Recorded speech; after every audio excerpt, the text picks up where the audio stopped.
নমস্কার বন্ধুরা, welcome back to a new blog. তো গুড মর্নিং। সকালবেলা উঠে স্নান টান করে চলে এসেছি। তো আজকে আরেকটা সানডে। তো যদিও সানডেটা আজকে একটু অন্যভাবে শুরু হয়েছে, কারণ আজকে আমাদের বাড়িতে এসআইআর এর ফর্ম ফিল আপ দিয়ে সকালটা শুরু হয়েছে। তো এখন গোটা ওয়েস্ট বেঙ্গলেই তো চলছে এসআইআর এর ফর্ম ফিল আপ। তো তোমাদের বাড়িতে কি জমা দেওয়া হয়ে গেছে নাকি এখনও ফর্ম ফিল আপ চলছে আমাকে প্লিজ জানিও। তো আমাদের বাড়িতে ফর্ম ফিল আপ হলো, আজকেই জমা দেওয়া হয়ে যাবে। হাজব্যান্ড গিয়েছে বাজারে, তো আজকে নিশ্চয়ই ভালো মন্দ কিছু তো আসবেই, কারণ আজকে এমনি রবিবার, এমনি তো ভালো মন্দ আমাদের বাড়িতে হয়ই। তারপরে আজকে আমার ননদরা বাড়িতে আছে, সুতরাং আজকে কিছু ভালো মন্দ রান্নাবান্না আমাদের বাড়িতে হবে। তো চলো দেখি কি কি বাজার এসেছে, এখনও আসেনিও, কি কি বাজার আসছে দেখি, সবটাই তোমাদের সঙ্গে শেয়ার করব। তো চলো দেখা যাক। যেমনটা ভেবেছিলাম ঠিক তেমনটাই হয়েছে। এই এক গাদা বাজার করে নিয়ে এসছে, মাছ, চিংড়ি, মাংস, আরও কত রকম শাকসবজি নিয়ে এসছে। আচ্ছা, তোমরা এরকম ছোট ছোট মৌরলা মাছ খেতে কে কে ভালোবাসো বলো? এইরকম মৌরলা মাছ ভাজা দিয়ে কিন্তু এক থালা ভাত নিমেষেই উঠে যায়। পার্শে, কাতলা, চিংড়ি সব রকমই এনেছে, সঙ্গে এনেছিল চিকেন। কিন্তু আমি সব থেকে বেশি খুশি হয়েছি মৌরলা মাছটা দেখে, কারণ আমার হাজব্যান্ড ছোটো মাছ যেহেতু নিজে খায় না, তাই খুব একটা বাজার করে আনতে চায় না। আমি যখন বাজারে যাই বা মা যখন বাজারে যায়, মা তো এখন আর খুব একটা বাজারে যায় না, তাও মা যখন যায় বা আমি যখন যাই তখনই একমাত্র ছোটো মাছ আসে, এছাড়া ছোটো মাছ খুব একটা বাড়িতে আসে না। তো আজকে আমার হাজব্যান্ড বাচ্চাগুলোর কথা ভেবেই মেনলি এনেছে মাছগুলো, তো দেখে আমি ভীষণ খুশি হয়েছি। আর এদিকে দেখলাম মা আর অর্চনা, মানে আমার সেজ ননদ, ওরা দুজন মিলেই আনাজ করতে শুরু করে দিয়েছে। আমি বা বসে থাকবো কেন, আমি এদিকে মাছ ভাজতেও শুরু করে দিলাম। বড় বড় পার্শে মাছ ভাজা খেতে ভীষণ ভালো লাগে। তার মধ্যে আমাদের বাড়ির ছোট বাদরটা ঘুম থেকে উঠে গিয়েছে, তো ওর মা গিয়েছিল স্নানে, তো তাই দেখলাম মা ওকে কোলে করে নিয়ে আর তরকারি রান্না করছে। আমার হাজবেন্ড ভাগনা আর ছেলেকে নিয়ে গিয়েছিল চুল কাটাতে। চুল কেটে দিস, আয় দেখি। ও মা বলছে এখানে নিচে আয়। আরেকটা কই, আমারটা কই?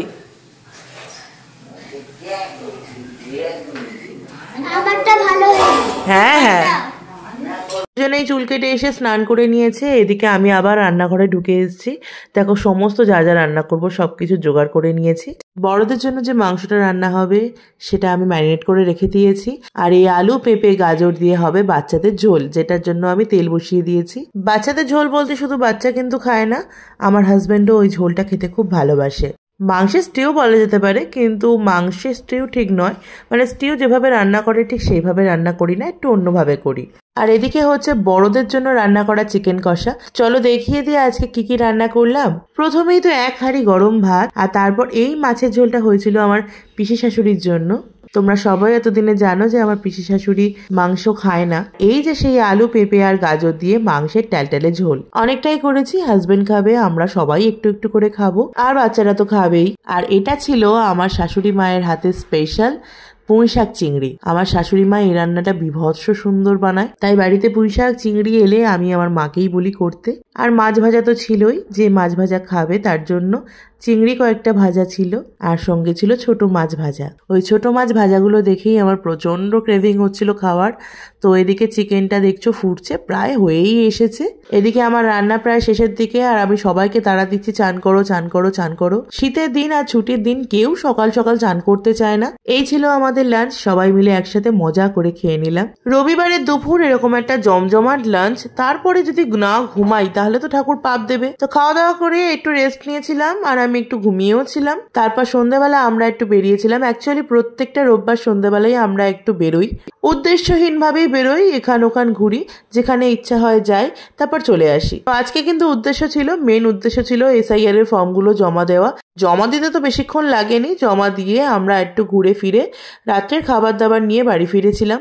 আমাদের বাড়িতে প্রত্যেকটা সানডে এরকমই হয়, মাংস তো থেকেই যায়, সে চিকেন হোক বা মাটন। তারপর আমরা যখন সন্ধ্যাবেলা বেরোই, ফেরার পথে আমরা হয় রাইস কিংবা আলু বিরিয়ানি বা রুমালি রুটি এইসব নিয়ে আসি। তো সেটা দিয়েও আমাদের জমজমাট ডিনার হয়। আমাদের সোনারপুরের একটি বিখ্যাত দোকান হলো খানা খাজানা। তো খানা খাজানার খাবার আমাদের বাড়ির প্রত্যেকটা মেম্বার ভীষণ ভালোবাসে। তো আজকেও মিক্সড রাইস এনেছিলাম, মিক্সড রাইসটা দুর্দান্ত বানিয়েছিল। চিকেন তো অনেকটাই ছিল বাড়িতে, আর মা বাড়ির বাকি বাচ্চাদের জন্য সাদা ভাত আর আলু সেদ্ধ বানিয়েছিল, আর মাছের ঝোলও একটুখানি ছিল। তো এই দিয়েই আমরা একটা দুর্দান্ত ডিনার করেছি সবাই মিলে। টিভিতে জুরাসিক ওয়ার্ল্ড চালিয়েছিলাম, সেটা দেখতে দেখতে বাচ্চারা আমরা সবাই খুব মজা করে আজকে ডিনারটা কমপ্লিট করেছিলাম। সারা সপ্তাহ ওয়েট করে থাকি একটা সানডের জন্য। তো সানডে আমার কাছে ভীষণ ফেভারিট, কারণ বাড়িতে হাজবেন্ড থাকে, বাচ্চারা থাকে, আর যে সানডে করে বাড়িতে ভাগনারা আসে সেই সানডেতে তো আরো মজা লাগে। খুব ভালো মন্দ খাওয়া দাওয়া হয়, খুব মজা হয়। সারাটা দিন যে কিভাবে কেটে যায় সত্যি আমি বুঝতেই পারি না। আমার ছেলেকেও এখন দেখি আমাদের মতো মানুষজন ভীষণ ভালোবাসে। ভগবানের কাছে কামনা করি এইভাবেই যেন সারাটা জীবন কাটিয়ে দিতে পারি। তো চলো আজকের ভিডিওটা এখানেই শেষ করছি। আশা করি তোমরাও ভীষণ ভালো আছো। Tata bye.